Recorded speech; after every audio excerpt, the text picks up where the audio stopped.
Hey, what's going on, everybody? This is Derek Austin. This is my channel. You know, I love to talk about miles, points, rewards, credit cards, cash back, credit cards in general, travel, all that type of stuff. Love to talk about on this channel.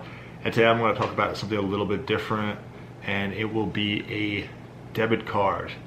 So, best travel debit card, and it probably is one of the best debit cards you can have. The only problem is it's not really with a real bank, even though you recognize Charles Schwab quite well with investors, so it's really an investor checking account.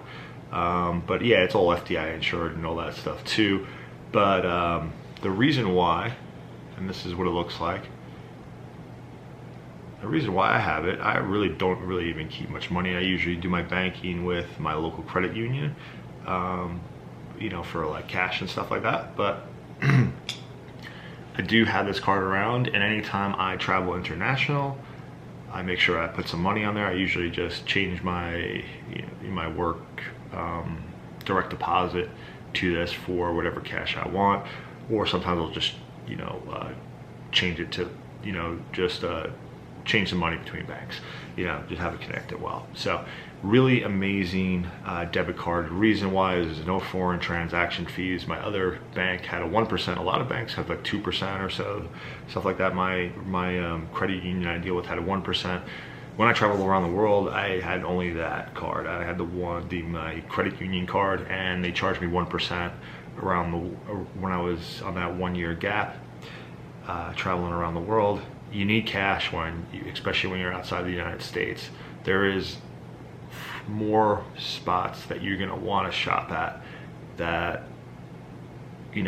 don't take credit cards, especially when you're in Southeast Asia. I'll explain why. Like the regular stores, yeah, they're gonna take it, but there's so many shops that like street food and stuff like that you're gonna want to partake in. Same thing in like South America. There's a lot of things like that. They're just like what locals do, and that's what you want to do.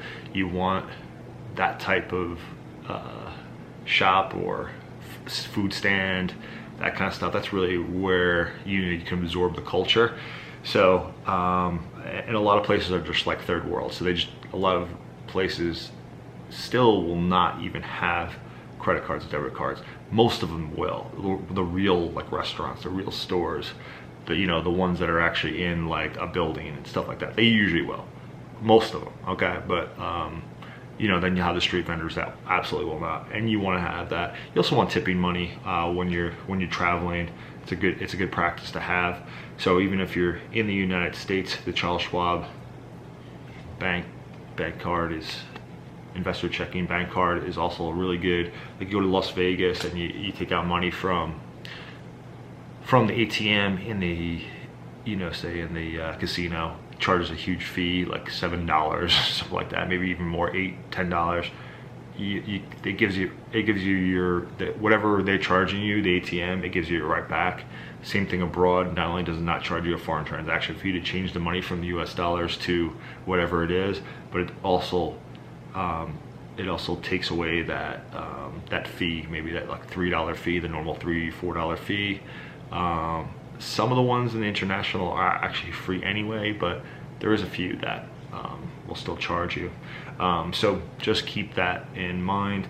And yeah, I think it's a really great debit card for that reason, because again, you're gonna need cash. You can't rely on, especially when you travel internationally, to have just credit cards. First thing you do when you get into an airport is you go and you get maybe $100 worth or $50, depends on where you are, how you kind of know when you're going how far money stretches, but maybe get $50, $100. Think about like something that will last you for the time you're there, and before you leave you try to exhaust that, because you'll never get that back. So what I usually do is I'll take out like $100 or $50. I'll try to use my credit cards wherever I can, and then in between using the cash when I can, and or when I have to, really. And if I do have any cash at the end, then I just use all the cash I can. But yeah, that's the kind of way I do it, and I think it's this is a really great debit card for the serious traveler. And if you are going to travel for any period of time, even a week or whatever, it's nice to have. If you're traveling for a longer period of time, like a month or a couple of weeks or something like that, or if you're traveling long term like I did, which some people do, I don't think as many people do, but you know, through that gap year, a lot of times it'll be kids, right? It'll be like kids after high school, after college do it. I did it when I was 40, but you know, it's something that definitely is possible. But this, whenever you're traveling, I'd say even internationally or even locally, it's really the best one to have. I think the only downside is to get money in, you kind of have to like electronically get it over there, because there's not too many Charles Schwabs, just, you know, those investor buildings. It's usually like, it looks like a bank, but it says Charles Schwab on it. When I was living in North Carolina, there was one. But when I'm here now in Utah, I haven't seen one. So, but it might be out there. They're not as prevalent as banks. A lot of this, you know, Charles Schwab's action is really, you know, online. So that may be the only thing. So I love it. It's not my main bank, but yeah, when I'm traveling, that is my debit card. And I think it should be yours too. By the way, in the past, they did a hard pull on your credit and checked out your credit. Now they don't, so they don't do that anymore. So that makes it a lot more accessible to everybody. And another good part about it, by the way, is that Charles Schwab, the investor checking, is also very easily moved into, so if you put a whole bunch of money there, you can have it working for you in the market if that's what you want to do. And then you can easily just sell shares or whatever, you know, whatever kind of investments you have with Charles Schwab, and you can just put it right back into the checking, whatever. You could sell, like if it was shares, sell the shares, and immediately, I think it might take a day or two for those shares to clear, but as soon as it's available, you can move it right over to your checking and start using it. So you can have your money working for you as while you're not using it. And that could be better than like a interest on your regular checking account, you know. So that's another great part about the Charles Schwab debit card and the investor checking product.